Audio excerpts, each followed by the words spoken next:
ปานะที่มีรสชาติหวานจัดเดี๋ยวท่านก็จะมีโรคอ้วนเดี๋ยวโรคเบาหวานเดี๋ยวโรคความดันเดี๋ยวโรคต่างๆก็จะตามเข้ามาถ้าโยมรักพระท่านโยมควรจะลดในเรื่องของการถวายอาหารที่มีรสหวานจัดลงเพื่อสุขภาพที่ดีของพระท่านโอ้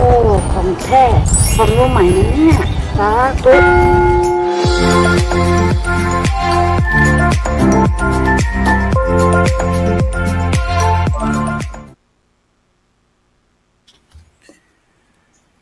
แสงสีทอง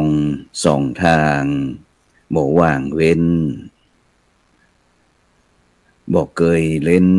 หลบหายซ่อนในหาวมันคงในหน้าที่ทุกครั้งคราวส่องสกาวทุกเจ้าวันอย่างมั่นคงดังเตือนคนบนฝืนดินอย่าเลี่ยงลบหน้าที่มิลืมหลงสืบชะตาชีพอย่างจำนงซื่อและตรง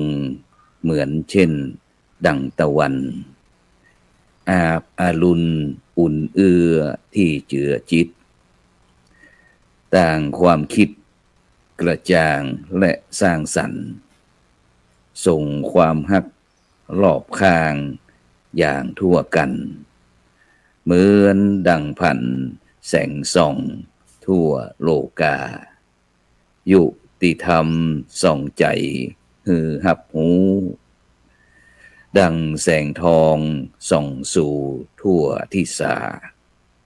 ทุกชนชั้นวรรณะได้พึ่งพาเปิดอุราหับอรุณอุ่นหัวใจขอกล่าวเขาว่าธรรมะรับอรุณสวัสดีกับบรรดาท่านผู้ฟังแล้วก็ท่านผู้ชมทุกท่านที่กำลังติดตามช่องธรรมะเป็นทีมทีวีออนไลน์กลุ่มพระสงฆ์อุบาสกอุบาสิการ่วมกันเผยแผ่ธรรมะออนไลน์ไลฟ์สดทาง Facebook ทาง YouTube แล้วก็สถานีวิทยุเครือข่ายขึ้นสีขาวชาวประชา8จังหวัดภาคเหนือ FM 104.50 เมกะเฮิรตซ์วัดฝายหินจังหวัดเชียงใหม่พร้อมถึง Facebook ท่านอาจารย์พระครูอภิวัฒนวิกรมรองเจ้าคณะอำเภอได้หล่อวัดปากทางเจริญ Facebook ท่านอาจารย์ดร.วิสิทธิตวิสิทธโธมหาวิทยาลัยมหาจุฬาลงกรณราชวิทยาลัยวิเขตเชียงใหม่ Facebook หลวงปู่เขียวนะวัดพุทธภาวนาเวสเตอร์โรดจากประเทศสวีเดนพร้อมถึง Facebook พระครูโสพลปริยัตินะแล้วก็ IDTO ทำเป็นทีมสากลพร้อมถึง YouTube นะ IDTO ทำเป็นทีมสากลแล้วก็ YouTube ของวัดจอมคำหลวงนะเขมรัตน์นครเชียงตุงพร้อมถึงพี่น้องบรรดาท่านผู้ฟังท่านผู้ชมนะติดตามทาง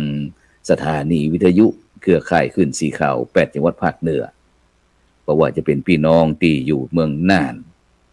เมืองแปร่ลำปางพะเยาเชียงรายลำพูนแม่ฮ่องสอนแล้วก็เชียงใหม่พร้อมถึงบรรดาท่านผู้ฟังท่านผู้ชมทั่วโลกซึ่งในเจ้าวันนี้เก่ากับผมอัตมาภาพพระครูโสพลปริยัติก็ได้กับนำเอารายการธรรมะรับอรุณมาพบกับบรรดาท่านผู้ฟังท่านผู้ชมเป็นประจำเวลาตั้งแต่7 โมงเช้าจนถึงเวลาประมาณ7 โมงครึ่งเป็นประจำทุกวันซึ่งก็หมุนเวียนเปลี่ยนกันไปซึ่งก็มีคณะครูบาอาจารย์วันละ2 ลูกเดือนหนึ่งก็จะออก2 ครั้งซึ่งโดยเฉพาะช่องธรรมะเป็นทีมทีวีออนไลน์เฮานี่ก็ได้รับการสนับสนุนจากมูลนิธิ1016เพื่อการกุศลโดยท่านอาจารย์เจ้าคุณพระวิสุทธิวัชรพรหรือว่าครูบาขาววัดลัทธิวันพระนอนขอนตาลอำเภอแม่ริมจังหวัดเชียงใหม่ มูลนิธิโพธิยะไลโพธิยะไลมหาวิทยาลัยมหาจุฬาลงกรณราชวิทยาลัยวิเขตเชียงใหม่ โครงการหมู่บ้านรักษาศีลห้าโครงการวัดประชารัฐสร้างสุขแล้วก็คณะสงฆ์จังหวัดเชียงใหม่โดยพระเดชพระคุณหลวงพ่อพระเทพสิงหวราจารย์ด็อกเตอร์รองเจ้าคณะจังหวัดเชียงใหม่เจ้าอาวาสวัดพระสิงห์วรมหาวิหารพร้อมถึงเจ้าคณะพระสังฆาธิการคณะสงฆ์จังหวัดเชียงใหม่ทุกอำเภอซึ่งในเจ้าวันนี้นั้นก็ออกอากาศที่วัดอินทปัญญารามบ้านกองฝายหมู่ที่12ตำบลบ้านปิ่นอำเภอรองจังหวัดแพร่เนื่องจากวันนี้ก็ได้มาปฏิบัติภารกิจเนื่องจากที่คนเฒ่าคนแก่ภูมิปัญญาท้องถิ่นบ้านกองฝายนั้นได้เสียชีวิตก็คือป่อเปลี่ยนอนุจรอายุ84ปีซึ่งก็ตามภาษาเนาะวัดบ้านนอกเอาบางครั้งก็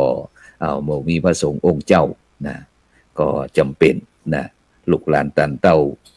บ้านกองไฟเฮาที่บวชแล้วได้ไปห่ำไปเฮียนที่วัดพระสิงห์วรมหาวิหารจังหวัดเชียงใหม่ก็จำเป็น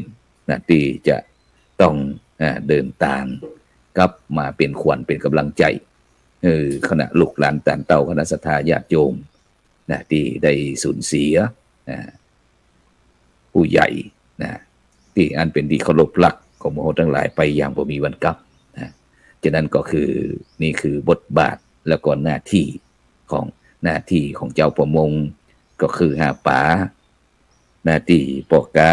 ก็คือหากำไรหน้าที่ของศิลปินก็คือสร้างศิลปะหน้าที่ของตุของพระก็คือสอนมนุษย์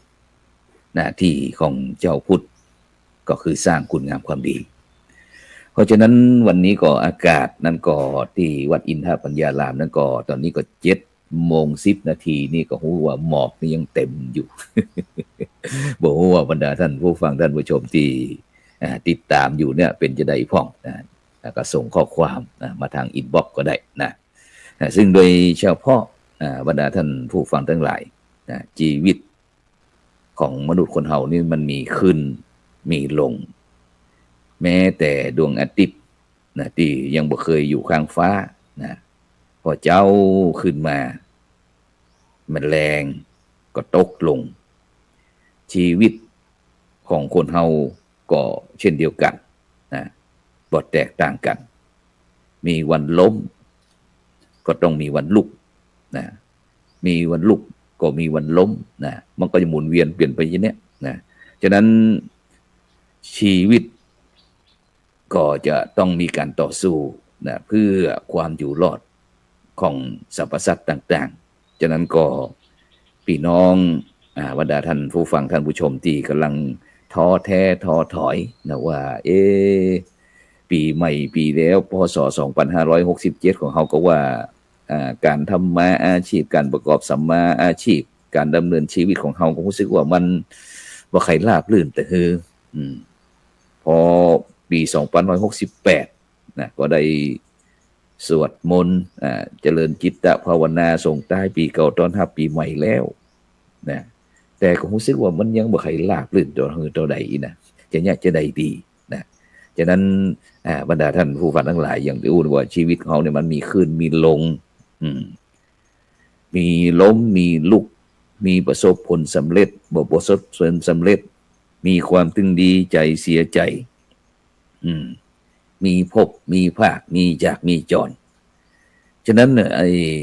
ขอเพียงสิ่งเดียวก็คือกำลังใจที่บรรดาท่านผู้ฟังท่านผู้ชมจะต้องมีขอแค่มีกำลังใจจากคนที่เฮาฮักกระปอเพราะว่า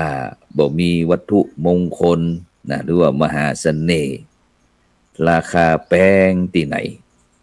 ที่จะทำให้ใครเขาฮักให้ใครเขาหลงเขาได้เท่ากับมหามงคลในตัวของเฮาก็คือเรื่องคุณงามความดีแล้วก็มหาเสน่ห์ที่ติดตัวเฮาก็คือ ปูจ๋าไผ่เลาะเพาะพิงยิ้มได้เมื่อไผ่มาบ่โศกาเมื่อไผ่มีนะยิ้มแย้มแจ่มใสยิ้มไว้ใจสดชื่นอายุยืนหมื่นปีที่ตัวเฮาก็คือนะทั้ง3อย่างนะก็คือเรื่องกายวาจาใจที่งดงามก็คือคิดดีทำดีอูดีแล้วก็จะพบ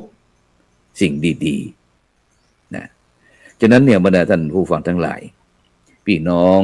พุทธศาสนิกชนของเฮาเนี่ยก็พยายามเพราะว่าจะได้ยินเปิ้นจวนบอกว่าช่วงจากเสร็จจากการจากงานแล้วเฮาพากันไปกราบสถานที่เฮาเคารพนับถือทั่วประเทศเนี่ยสักเก้าที่เก้าตางบริกะนะเพื่อชีวิตของเฮาท่านทั้งหลายจะได้ก้าวหน้าหรือว่าได้ยินหลวงพ่อนั้นหลวงพี่นี้หลวงน้องนั้นครูบาอาจารย์นั้นครูบาอาจารย์นี้รู้สึกว่าพรมน้ำมนต์แล้วอีนะ หรือว่าเอาตีนย่ำหลังเฮาแล้วอีนะหรือว่าเป่ากระหม่อมเฮาแล้วหรือว่าจะได้ดีเสกของพิเศษคือเรียบร้อยแล้วอีนะรับรองอีนะดีนะทุกผู้ทุกคนไปแล้วนะหรือว่าไปหลอดจางกะอีนะไปหลอดเตากะอีนะชีวิตคงจะดีขึ้นบรรดาท่านผู้ฟังทั้งหลายนะในฐานะที่เฮาเป็นเจ้าพุทธนะที่จะต้องบ่ตื่นข่าวนะจะต้องมีจิตใจที่นักแน่นก็คือหูดีทำดีหูชั่วแล้วก็เว้นชั่วความหม่องมัวมันก็จะหมดไปแล้วเขาก็กลับมาพินิจพิจารณาว่าถ้าพ่อแม่เฮาเนี่ยที่อยู่ที่บ้านนะท่านใดที่ยังมีพ่อมีแม่อยู่ยังใส่เสื้อผ้าปุดขาดนะอาหารการกินก็อดอยากโดยอยู่ง่ายๆสมมาตัวเนาะรอเพื่อรอวันกลับบ้านเก่าเนี่ยท่านทั้งหลายก็บ่ต้องไปไหนละนะบ่ต้องบอกว่าไปใส่บาตรที่วัดไหนไปทำบุญที่วัดไหนหรือว่าไปรดน้ำมนต์ที่ไหนถ้าพ่อแม่ของเฮาท่านทั้งหลายยังอดอยากปล่อยป่าหมดตูหมดตลาดหมดประเทศไทยหมดโลกนี่ก็ยังบ่ได้บุญซึ่งโดยเฉพาะพ่อแม่นะถือว่าเป็นพระอรหันต์ของลูกนะเป็นพระอรหันต์ในบ้านที่มีความสำคัญนะอย่างยิ่งนะซึ่งโดยเฉพาะบรรดาท่านผู้ฟังทั้งหลายสิ่งที่เฮาท่านทั้งหลายจะต้องมาพินิจพิจารณาในการดำเนินชีวิตนะโดยเฉพาะทางข้างฝาบ้านนะหรือว่ามือถือของเฮานะก็อาจจะมีนาฬิกาติดข้างบ้านพ่องติดมือถือพ่องนะเพื่อที่จะดูเวลาว่ามันกี่โมงกี่ยามวันนั้นวันที่ยังได้นัดหมายคือกับเปลี่ยนพ้องน้องพี่มิตรแก้วสหายคำว่าเวลานั้นเวลานี้เขาจะไปหั่นไปนี่พากันไปฟังเทศน์ฟังธรรมบ้านเหนือบ้านใต้มีงานเขาไปช่วยกันนัดกันที่นี่โอเคแต่นาฬิกาแห่งนาฬิกาก็คือนาฬิกาชีวิตเพื่อที่เฮาท่านทั้งหลายเนี่ยจะได้มีอายุมั่นยืนยาว100 ขวบเข้าพรรษานะอยู่กำจูพุทธศาสนานะอยู่กู้โลกนะตั้งแต่ตี 3 ตี 5นี่นะแต่เจ้านี้ตื่นขึ้นมาประมาณสัก5 โมงป่ายสักน้อยหนึ่งนะแต่มืดนะอากาศก็เย็นนะประมาณ14-15 องศาที่วัดอินทปัญญารามบนม่อนปูตานะก็ตื่นขึ้นมาสูดอากาศ คือปอดมันชื่นฉ่ำสักหน่อยหนึ่งอีกนะ จุดไฟก่อไฟหาหลัวมาดังไฟสักหน่อยหนึ่งก็เอาบรรยากาศสักหน่อยหนึ่งความจริงก็พออดทนได้อยู่นะนี่คือเวลานาฬิกาชีวิตนะตีสามถึงตีห้านี่ตื่นขึ้นมาสูดอากาศคือปอดเขาได้ฟอกนะได้ชำระล้างสิ่งสกปรกต่างๆนะตีสามถึงตีห้าตีห้าถึง7 โมงนะขับถ่ายคือลำไส้ใหญ่ของเขาเนี่ยนะมันได้เอาของเก่าขว้างลงไปนะแล้วก็เพื่อที่จะรอรับของใหม่เข้ามาหลังจาก7 โมงถึง9 โมงนะแน่นอนละอาหารเจ้านะมีอย่างที่ล้ำๆนะในเจ้าวันนี้นะจิกปิกขนมจ๊อกจ๊อกปอกนั่นห่อหนึ่งอีนะไอ้ตีแดงปึงลึงเนี่ยมันแก้วไอ้ตีเหลวๆเนี่ยมันลาบลูหยกขอตูให้อีป่อจิมเตอร์อีนะวันเจ้านี่ก็พันเนียนเถียนน้อยเฮาก็กำลังไปรับอาหารบิณฑบาตในหมู่บ้านนะซึ่งก็กำลังเดินทางกลับมานะอาหารที่ดีๆล้ำๆนี่นะเพื่อที่เขาจะคือกระเพาะของเขาเนี่ยได้บริหารจัดการฟอกคัดเลือกเอาสิ่งที่ดีๆสิ่งที่เป็นประโยชน์เอาเนื้ออีนะเนื้อตรงนี้หมายถึงว่าของที่มีคุณภาพของที่มีค่าเข้าสู่ร่างกายไม่ใช่เนื้อจีนนี่นะบ่แม่นเพราะบางท่านบางคนก็อาจจะถือโอกาสรับประทานอาหารเจพ่องอีนะเพราะว่าในช่วงนี้ก็ปลายเดือนนี้ก็จะเป็นเทศกาล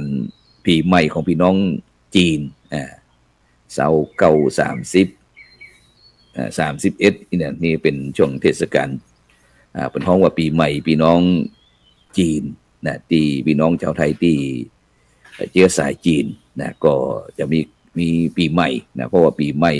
สากลนั้นผ่านมาวันที่1 มกราคมแล้วนะแล้วก็อย่างนั้นคริสต์มาสเวลีคริสต์มาสนะของพี่น้องปีใหม่เจ้าคิดนะแล้วก็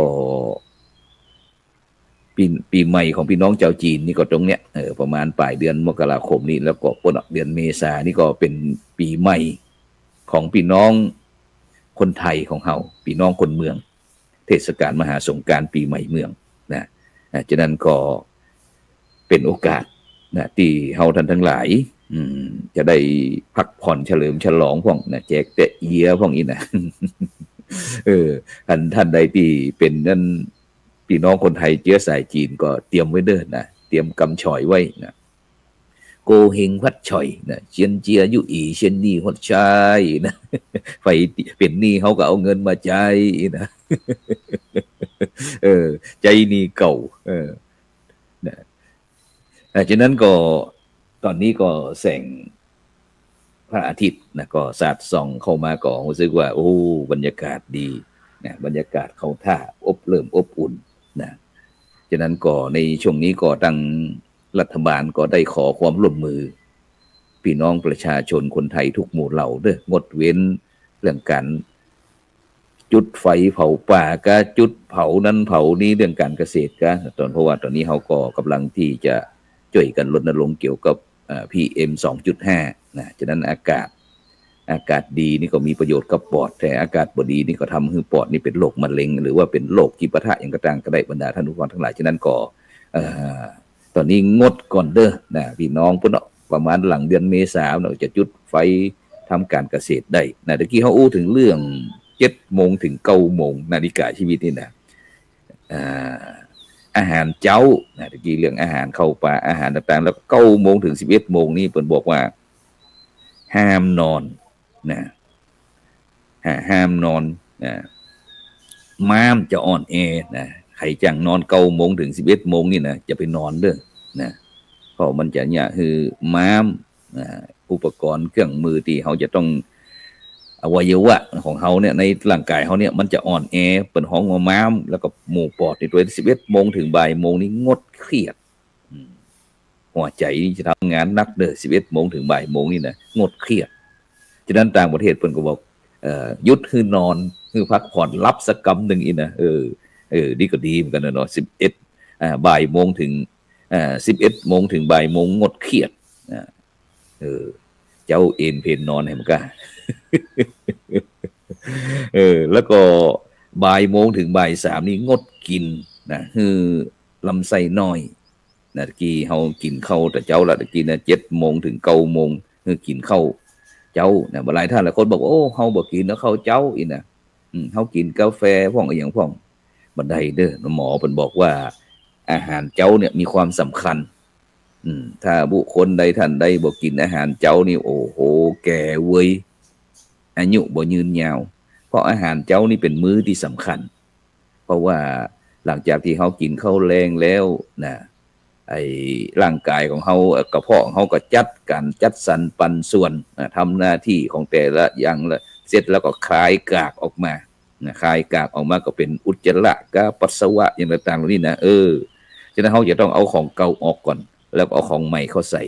เอาของใหม่เข้าใส่แล้วทีนี้ไอ้กระเพาะก็จะเริ่มทำงานแล้วคัดเป็นสัดเป็นส่วนจะส่งไปตรงไหนนะเหมือนกับโรงงานนี่นะกระเพาะเขานี่นะส่วนใหญ่ๆนี่นะซึมซับดูดเอาไปนะเอาไปใจหั่นเอาไปใจนี่ฉะนั้นก็บ่ายโมงถึงบ่ายสามนี่งดกินนะคือลำไส้น้อยเนี่ยดูดซึมสิ่งที่เป็นประโยชน์ต่อร่างกายเนี่ยไปซ่อมแซมส่วนที่สึกหรอของร่างกายแล้วก็บ่าย3 ถึง 5 โมงแรงนี่คือออกกำลังกายนะ1 ทุ่มถึง 3 ทุ่มหลีกเลี่ยงเรื่องการตื่นเต้นนะเพื่อให้เยื่อหุ้มหัวใจนะซึ่งหลายท่านหลายคนก็ปัดเท่าตั้งแต่กินข้าวแรงแล้วถึง3 ทุ่ม 4 ทุ่ม 5 ทุ่มก็ยังบ่รับเตื่อยนะมือถือทีวีโทรทัศน์นะพอไปเสียจนโอ้บ่รับบ่นอนนะฉะนั้นก็ตรงนี้ก็เหมือนกันน่าเป็นห่วงบรรดาท่านผู้ฟังทั้งหลายโดยเฉพาะลูกหลานตานเต้าของเขาในปัจจุบันนี้ก็บางครั้งก็จะเสิร์ฟหาข้อมูลนักไปสักน้อยหนึ่งนะฉะนั้นก็ในช่วง3ก่อนจะรับจะนอนนี่เปิ้นบ่ฮือเฮาได้ดูอย่างที่มันตื่นเต้นนะเพราะมันจะรับยากรับยากแล้วก็3 ทุ่มถึง 5 ทุ่มบ่ฮืออาบน้ำเย็นนะบ่ฮือตากลมแห้ง5 ทุ่มถึงตี 1นี่ดื่มน้ำแล้วนอนถุงน้ำดีมันบ่คนที่บรรดาท่านผู้ฟังท่านผู้ชมหลายท่านหลายคนที่นอนรับฝันบ่ดีนะฝันหายไปหันไปนี่เนี่ยถุงน้ำดีมันข้นเลือดมันข้นมันเข้มฉะนั้นเพิ่นบอกว่าตี 1ตี 5 ทุ่มถึงตี 1เนี่ยกินน้ำแล้วก็นอนแล้วสุดท้ายก็คือตี 1ถึงตี 3ควรนอนนะตับก็จะหลั่งไหลฆ่าเชื้อตับจะตั้งไหลฆ่าเชื้อนะฉะนั้นก็บรรดาท่านผู้ฟังท่านผู้ชมก็ลองเอาไปประพฤติปฏิบัติพอเด้อนะลองเอาไปประพฤติปฏิบัติพอว่าสุขภาพของเฮาปีเก่ามันไปออดแอดปีใหม่แล้วเฮาจะเสริมเติมเต็มสักน้อยนึงอีนะดูแลร่างกายสุขภาพมาแล้วถ้าบ่สบายก็ไปหาหมอไปปรึกษาหรือว่าอยู่ใกล้รู้สึกว่ามันหน้ามืดตามัวก็ลองไปหาอสมกะอีนะหรือว่ารพสตนี่ก็สำคัญโรงพยาบาลส่งเสริมสุขภาพประจำตำบลเพราะฉะนั้นเนี่ยบรรดาท่านผู้ฟังทั้งหลายแน่นอนละนะการแก้ไขปรับปรุงตัวของเราเองเนี่ยมันมีความสำคัญนะเพราะว่าถ้าเราจะดำเนินชีวิตแบบเก่าๆบางครั้งมันบ่ประสบผลสำเร็จนะเราก็จำเป็นที่จะต้องมาพินิจพิจารณาว่าเปลี่ยนพศใหม่เปลี่ยนอะไรดีสิ่งที่สำคัญที่สุดก็คือเรื่องเปลี่ยนนิสัยนิสัยขี้ค้านก็ตื่นควายก็อีนะนักก็บ่เอาเบาก็บ่สู้ก็อีนะเนี่ยจำเป็นที่จะต้องมาพินิจพิจารณากันว่าชีวิตของเฮาปี2567มันบ่ใครประสบผลสำเร็จก็ควรปี2568เฮาก็จะต้องมาพินิจพิจารณาในการดำเนินชีวิตในการทำงานของเฮานะเพื่อนฝูงของเฮามันเพิ่มขึ้นก็นะ หรือว่าลดน้อยถอยลงนะเพราะว่ามันอยู่ที่ใจเนี่ยใจเป็นใหญ่ใจเป็นประธานนะทุกอย่างสำเร็จที่ใจฉะนั้นเขาจะต้องแบ่งปันน้ำใจคือกันและกันน้ำบ่อน้ำคลองหลวงพ่อแดงดร.แดงวัดอินทราม